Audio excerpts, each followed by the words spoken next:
Hi everyone, this video is going to go over some key points of de Broglie waves, which were introduced in 1924.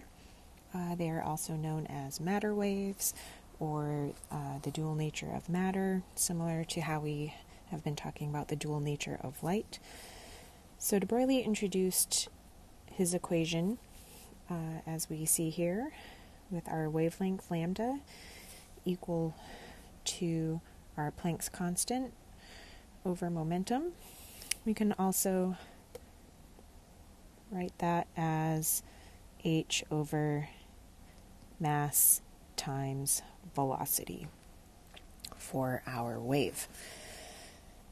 Now, first thing I want to touch on are the units for these de Broglie waves, for these matter waves. So we know that we have units for Planck's constant that are commonly used of joule seconds, and then common units for mass, kilograms, and then we have common units for velocity of meters per second. Okay, so first look at these units. It's really hard to see how these are going to end up as a wavelength unit. So we're looking for a unit of distance. So in this case, probably meters is where we want to end up. And it's just not happening with these units. Now you will see a lot of calculations done that use these units and then just end up at meters. Okay. Which you can do, but if you're like me and you like to see exactly how these units cancel out, then we want to start using alternative units for joules. Okay, so we have alternative units for our joule. We could rewrite that as kilogram meter squared per second squared, and then down the line you may also find it handy to know that a joule is also a Newton meter. So we're not going to use that right now, but this alternative unit looks like it might be handy for us.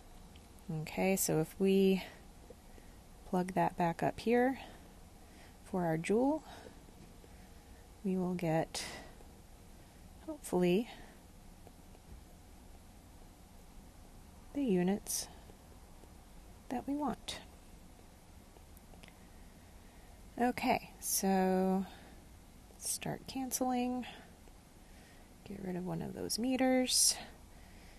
Here, we're going to get rid of one of those per seconds.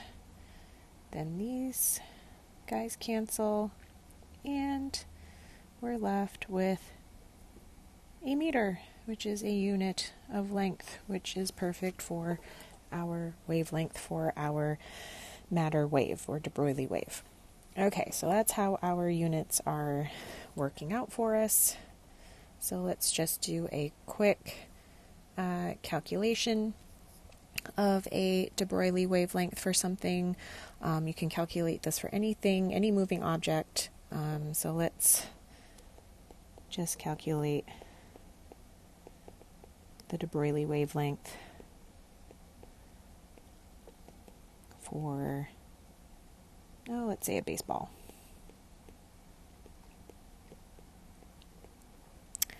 Okay, so we know we need some information about Planck's constant. We have that. We need a mass for a baseball and a velocity for a baseball. So let's say we have a about 5 ounce baseball. I think that's a typical mass for a baseball. And let's say, I think 89 miles per hour is a pretty good pitch. Maybe not. I don't know these days. So we need to watch our units though, since we just went through that. So we know we want meters per second and some kilograms in here. So we need to do some conversions. So you can double check these on your own. That should come out to about 0.14 kilograms, and that should be about 40 meters per second. Okay, so let's plug these into our equation. For lambda, we know Planck's constant, our favorite, 6.626 times 10 to the minus 34. We'll use our new units, kilogram meter squared per second over our